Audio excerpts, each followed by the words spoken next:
em diante são as manifestações daqueles que não vão aceitar mais ser tratados com o respeito que as prefeituras, os governos estão acostumados a tratar toda a população. Nós não vamos aceitar que nos apresentem planilhas, que, ano após ano, nos digam que o que tem que ser defendido é o lucro dos empresários e não a melhoria dos transportes públicos e dos serviços públicos. E eu espero que fique claro, bastante claro aqui para todos os presentes, mas principalmente para a população. Nós vamos seguir nas ruas e hoje, às 17 horas, vamos estar presentes também na Praça da Sé e espero encontrar a todos lá.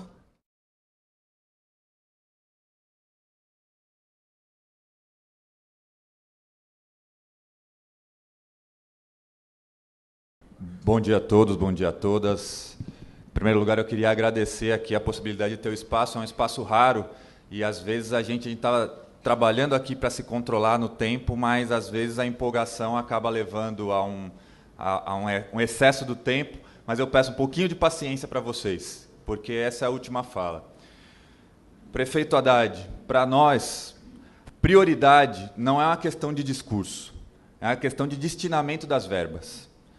Nesse sentido, penalizar o trabalhador que está nas ruas hoje porque sabe que a condição do transporte público em São Paulo é extremamente insuficiente, extremamente precária, extremamente prejudicial para toda a vida do paulistano, penalizar esse trabalhador é uma questão política, é uma questão de prioridade. Porque a gente sabe, e tem inúmeras formas de demonstrar isso, que existem fontes de financiamento diversas para o transporte de São Paulo. A gente sabe, a gente escutou muito se falar da inflação, mas não escutamos uma palavra do que foi dito, por exemplo, na época das eleições, da negociação, da renegociação da dívida do município. Não escutamos uma palavra sobre a dívida ativa para ser cobrada dos grandes devedores da prefeitura. E a gente sabe que tem inúmeras outras formas de financiamento, inclusive da redução do lucro das empresas de ônibus, que são formas efetivas e que cabe para elas uma decisão política da prefeitura. Então, para nós, é evidente, e isso tem que ficar muito claro para todo mundo, que não são só 20 centavos, embora 20 centavos seja muito, pese muito no bolso do trabalhador que anda de ônibus todo dia. E não só em momentos eleitorais. A gente sabe que pesa muito, mas não são só 20 centavos. Essa discussão ela tem a ver com a discussão da qualidade do transporte, mas ela tem a ver também com uma ausência total de diálogo com a sociedade civil. Quem decidiu que a tarifa ia aumentar? Foi feita por decreto e por uma decisão política do prefeito. E uma decisão, inclusive, que, na nossa opinião, ela contraria o aspecto legal, que é a necessidade desse ano de ser elaborado um plano de mobilidade para a cidade de São Paulo, que é previsto em lei, inclusive. É previsto em lei o plano de mobilidade. E que plano de mobilidade vai ser feito se as principais questões do plano de mobilidade, que tem a ver com financiamento do transporte, que tem a ver com o custo que o trabalhador vai pagar, já estão decididas e já foram aprovadas por decreto? Então, de fato, não existe diálogo. E a gente acha que é isso que tem levado as pessoas às ruas também. A falta de diálogo com o poder público, o cansaço com esse tipo de política, que é o tipo de política que tem uma série de promessas em momento eleitoral, mas que parece que a população dá um cheque em branco para de dois em dois anos, para que os governantes decidam o que eles quiserem. A democracia que a gente defende é uma democracia de participação direta, e não só de consulta, mas de decisão. E como as pessoas não têm esses espaços abertos de decisão, elas vão decidir onde? Nas ruas, nas cidades que elas próprias constroem. O direito à cidade que é negado muitas vezes a essas pessoas está sendo exercido agora por esse movimento nas ruas. E não é à toa que isso se espalhou por todo o Brasil. Isso está evidente, salta aos olhos de todo mundo. Então a decisão política que tem que ser tomada é uma decisão de escutar esse clamor que tem das ruas, que está em São Paulo hoje, mas teve em Porto Alegre e caiu a tarifa, teve em Goiânia e caiu a tarifa, está se espalhando por todo o Brasil, teve ontem a ocupação do Congresso, teve mais de 100 mil no Rio de Janeiro. Como é que a gente vai ficar cego a isso que está acontecendo? Enquanto São Paulo não reduzir a tarifa, podem ter certeza, esses movimentos vão se alastrar pelo Brasil. E são movimentos muito interessantes, porque eles têm criticado a forma de fazer política. Quem decidiu para onde iam os investimentos da Copa do Mundo? Quem decidiu que o Estado ia se onerar da maneira como está se onerando para construir um mega evento, uma série de mega eventos, inclusive, porque é a Copa do Mundo, são as Olimpíadas e tem a pretensão de que seja a Expo 2020, que são mega eventos que não atendem às necessidades da população. E se os governantes quiserem dizer que atendem, primeiro o que os governantes têm que fazer é escutar a população. Então a gente acha que isso é muito necessário. É muito necessário. Nós, quando a gente começou esse movimento, a resposta que nós tivemos foi a resposta de muita repressão. E eu quero deixar aqui muito claro que nós temos a expectativa de que o movimento continue da forma que continua, mas a gente acha que a resposta que o movimento deu foi de mostrar que a repressão é o pior dos caminhos. E ficamos não só entristecidos, como enraivecidos com declarações como do ministro Zé Eduardo Cardoso, dizer que se precisasse ia colocar a Força Nacional em São Paulo. Ficamos enraivecidos. E é por isso que a população está na rua. Então, para concluir, eu queria dizer o seguinte, que nós temos o máximo de respeito por muitos dos conselheiros que estão aqui. Muitos deles são apoiadores, inclusive, dessa causa, da causa por direito à cidade, da causa pela redução das tarifas, por tudo isso. Que nós vamos ficar aqui para escutar os argumentos técnicos que a Prefeitura tem, embora nós saibamos que é uma decisão política, que o mesmo decreto que o prefeito teve para aumentar, para onerar o trabalhador com o aumento da tarifa, é o mesmo decreto que pode ser feito para reduzir a tarifa e voltar ao patamar anterior e que a gente estabeleça um amplo diálogo sobre o que é o transporte aqui. Nós vamos escutar a Prefeitura, mas foi uma decisão nossa, coletiva, de todo o movimento que está participando, de não participar desse conselho até o final, embora a gente saiba que tenha muita gente importante, embora a gente saiba que é importante. Só um instante que eu estou na minha intervenção. Você é conselheiro. Olha só, pessoal. Eu entendi a proposta, mas não é essa a questão. Eu entendi a proposta, mas não é essa a nossa questão. Olha só. Nós sabemos o que é democracia. E a gente sabe que é democracia porque essa geração nossa está construindo essa democracia também nas ruas. E a nossa democracia, o que a gente quer deixar de recado, e a gente pede o apoio de todos vocês para isso, é que a gente quer ter o poder de decisão. Como esse espaço não é um espaço de negociação, embora a gente saiba que tem muitas ideias importantes, a gente vai se retirar desse conselho, que é um conselho consultivo, esperando que um efetivo espaço de negociação seja estabelecido e que a tarifa seja reduzida em São Paulo. Agradeço a atenção de vocês e espero todos na manifestação de hoje. Muito obrigado.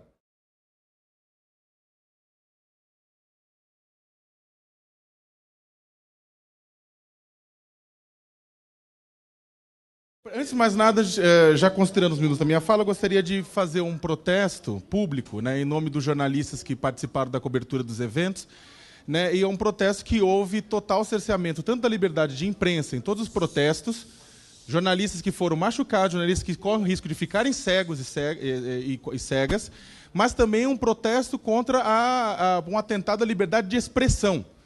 Porque também, vamos ser sinceros, colegas jornalistas, e acho que falo também por todos aqui, nós não estamos pedindo apenas o nosso direito de fazer boas coberturas e levar informação a vocês, mas que os manifestantes também possam protestar sem terem sido violentamente reprimidos pela Polícia Militar do Estado de São Paulo, que é o que aconteceu. Houve uma repressão violenta, houve uma intimidação por parte desses manifestantes, então eu quero deixar aqui um repúdio duplo, tanto em nome dos jornalistas do Estado de São Paulo, quanto dos manifestantes que participaram, e eu acredito que tanto jornalistas quanto manifestantes sofreram a mesma violência. Eu entendo que deixar nos manifestar apenas a cada 4 anos, mas sim a cada momento que verificarmos que os nossos direitos estão sendo aviltados. Então, eu acredito que há espaço, e eu acredito que a democracia paulistana tende a ganhar com um recuo, com uma revogação do aumento das passagens neste momento. Metida a discussão antes da definição do PPA, o Plano Plurianual de Investimentos, porque senão ela vai cair no vazio. Então, a minha sugestão, concluindo, é que até o momento de apresentação do PPA, a Câmara Municipal, né, o governo abra um processo amplo de discussão e sinalizando a sua boa vontade em incorporar a cidadania no plano do planejamento municipal, aceitar a revogação agora da planilha. O problema é de oportunidade para todos, não é uma postura antidemocrática de quem está dirigindo, é para dar oportunidade para todos. O próximo é a Sônia Coelho.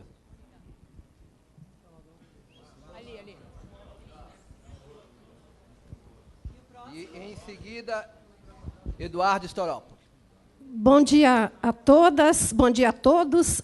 Em primeiro lugar, eu quero deixar aqui nosso mais veemente repúdio à violência que os movimentos sofreram esses dias pelo governo do Estado. A gente só lembra desse desgoverno Alckmin, que ele não pode ser chamado de governador, mas de desgovernador, quando ele mata os jovens na periferia, quando ele bate nos estudantes, quando ele bate no sem-teto. Então, é isso que nós temos em São Paulo.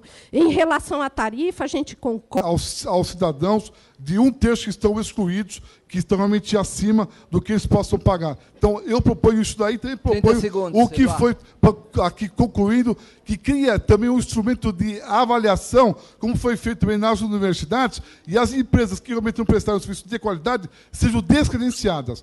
Então, proponho isso também, que seja incluído um instrumento de avaliação, que seja avaliado por entidades representativas do nosso segmento. Conclui. Muito obrigado. O próximo é Luiz Alberto de Araújo Costa, e, em seguida... Cadê o Luiz Alberto? Anuncio que a letra está pequena, tem que pegar o óculos. Luiz Alberto de Araújo Costa. Muito obrigado. Eu sou o presidente da APMEC, uma associação de empresas de construção civil pequenas e médias. Eu não entendo muito da parte política, mas vejo que a estatização do transporte público não deveria ser tomada como solução. Os empregados hoje da construção civil, e acho que de outros segmentos, eles já possuem o direito de ter a sua passagem subsidiada. Quer dizer, é pago o salário e a passagem. Os empregados domésticos também. Acho que uma sugestão boa seria que se transformasse em lei. Quer dizer, toda empresa deveria ser obrigada a fornecer o transporte, quer dizer, o valor do transporte para os seus operários e funcionários, aquela que já não fornece. Existem, inclusive, várias empresas que fornecem o transporte privado, isto é, ônibus exclusivo para aquela empresa transportar seus funcionários. É uma boa atitude também quando se faz a conta. Quanto ao transporte público, eu acho que passa por uma situação do país. O país não aguenta mais não ter infraestrutura. E o transporte público, a situação dele é essa. A infraestrutura é fundamental. Os corredores, as vias elevadas ou enterradas, as aberturas, as faixas, tudo o que se tem que fazer. Para isso, então, deveria ter um plano especial para a criação da infraestrutura. Aonde buscar o dinheiro é que é a nossa grande equação, onde o Conselho podia auxiliar. Então, a partir de amanhã, poderia o prefeito... Porque em São Paulo tem que custar R$ 3,20. A Prefeitura de Vitória, no Espírito Santo, reduziu a tarifa de ônibus neste mês de junho. Fez a condução do movimento e, passado poucos anos, as cotas estão universalizadas em todas as universidades. E eu acho que o que se propõe aqui merece o mesmo tratamento. Eu acho que todos nós temos muitas dúvidas sobre o processo de formação de preço, todos nós temos muitas dúvidas sobre outras formas de conduzir esse processo, e, por isso, eu imagino que, do ponto de vista do Conselho, poderíamos, como já está previsto, criar os grupos de trabalhos que pudessem debruçar sobre todas essas dimensões do processo da feitura do preço da passagem.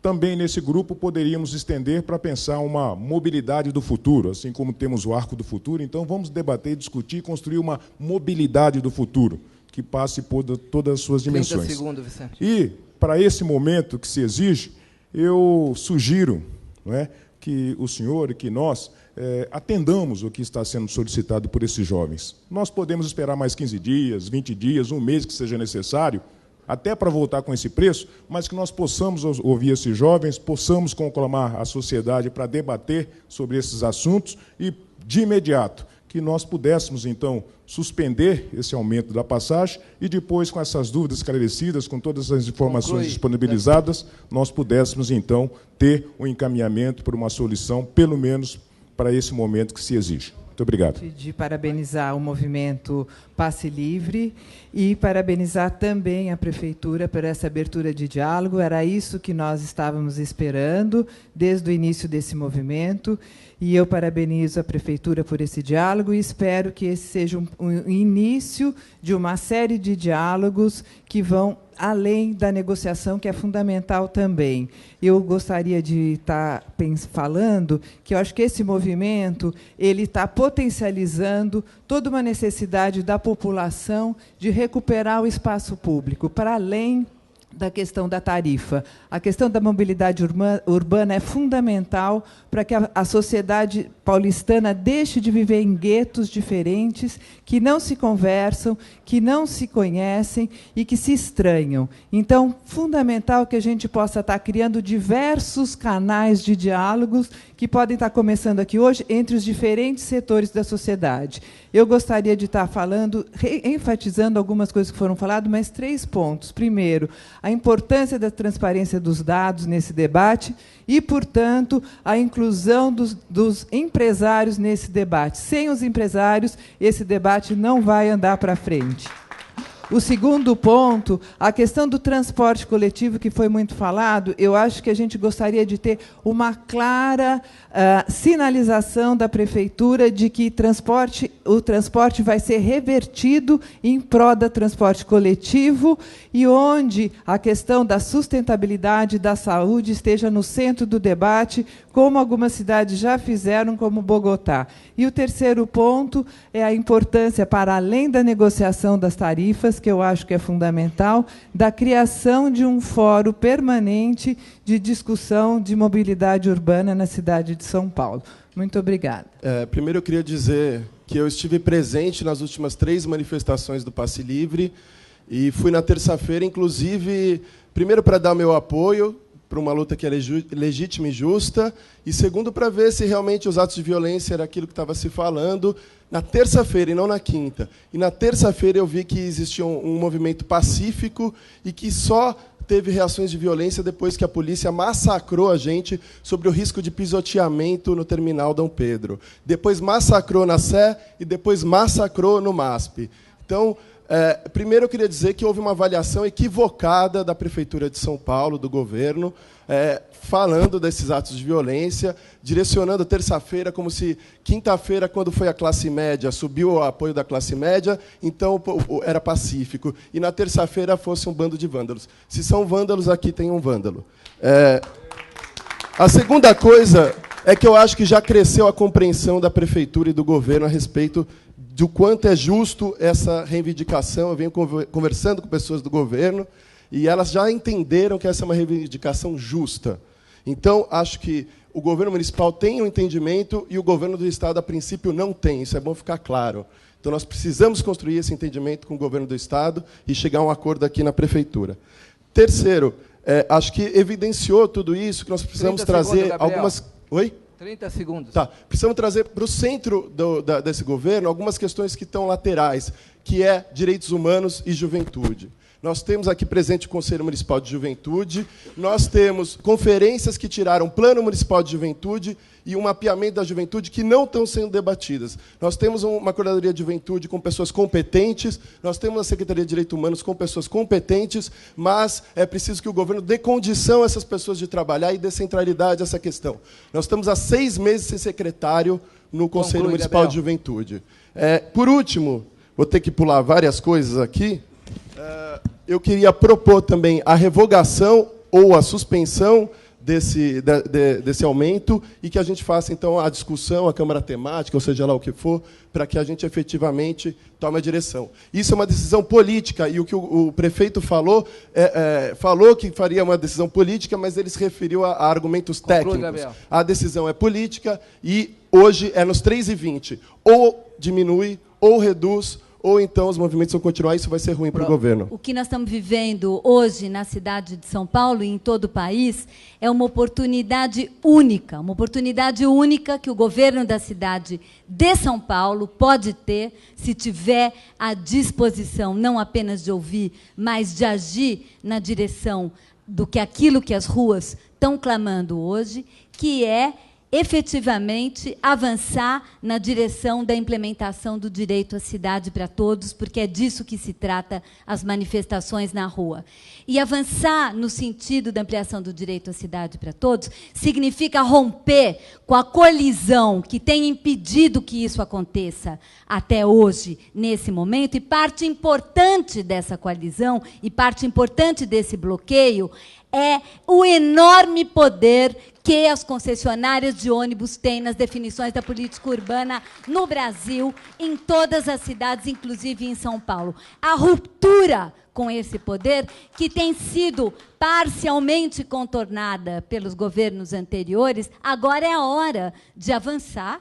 E, em função disso, evidentemente, suspender o aumento e a oportunidade de debater a nova relação contratual com as empresas é uma enorme oportunidade que a Prefeitura tem. Em segundo lugar, essa ruptura significa também o aprofundamento do controle social das políticas. Acho que o que as ruas estão dizendo é: queremos participar diretamente do processo decisório, e isso não se faz por audiências públicas e consultas públicas que as pessoas entram mudas, saem caladas e que não interferem concretamente nos processos de decisão. Obrigada.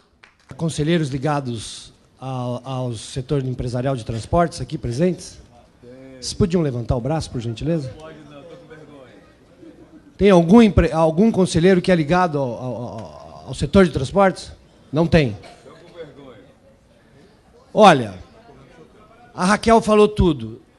Prefeito, a polícia protege o governo protege os empresários. Estão fumando charuto. Está no estado de São Paulo, que é o jornal dos empresários. Eu tenho aqui, mandei para todos vocês. Precisa mudar. É um feudo, está escrito no estado de São Paulo de quinta-feira, o Flamínio, né, que é consultor, escreveu. Precisa mudar isso. Pronto. Os empresários têm que chegar aqui e falar: ó, eu posso tirar tantos dígitos, contratualmente não dá. O secretário de Negócios Jurídicos está aqui. Senta-se com os empresários e fala: vocês vão ter que ceder, não tem como, senão a corda vai arrebentar.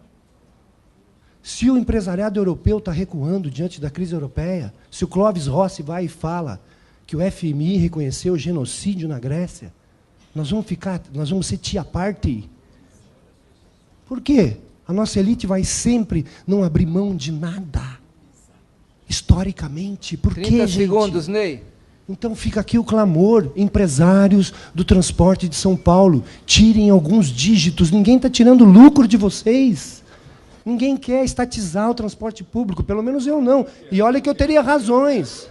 Todo mundo sabe a minha posição política. Mas, nesse momento, reduz para 3. E não é pedir dinheiro para Dilma. Não é pedir aumentar tributos, manipular tributos, como o prefeito falou. Os empresários têm que abrir mão.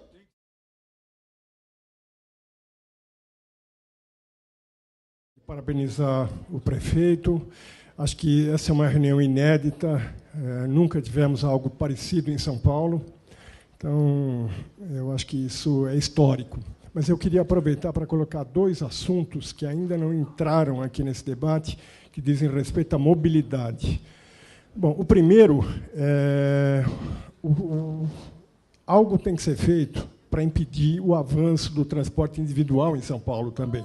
Se nós estamos falando de transporte coletivo, grandes cidades do mundo estão adotando o pedágio. Eu acho que esse é um assunto que a gente deveria conversar, deveria discutir. O número de carros novos que entram em São Paulo é assustador. São mais de 1.200 carros por dia. Isso não pode continuar. Nós temos que penalizar o transporte individual e eu acho que a melhor forma de fazer isso é criando o pedágio, impedindo a circulação dos carros no centro. Claro que isso depende de um transporte coletivo adequado, mas as duas coisas têm que ser feitas em concomitante. segundo aspecto que eu queria colocar, que não foi discutido aqui ainda, é o seguinte: na sexta-feira eu assisti uma apresentação do secretário aqui numa reunião do Conselho, de um grupo do Conselho, o secretário Melo Franco, uma reunião muito interessante, onde o secretário mostrou que existe um problema muito sério em São Paulo, que é o que as pessoas moram num local e trabalham em outro. É incrível como as pessoas têm que se movimentar. Ninguém trabalha onde mora. Então, isso tem que ser mudado. Eu acho que o prefeito teve uma iniciativa muito boa de criar uma agência de desenvolvimento. Eu acho que essa agência pode se dedicar a essa questão de fazer com que as pessoas consigam trabalhar aonde moram, desde que o empreendedorismo seja incentivado, que essas pessoas se transformem em empreendedores, pequenos empreendedores, de tal forma que elas possam ter o seu emprego, o seu trabalho na própria região onde moram. Dessa forma, nós vamos contribuir com a mobilidade.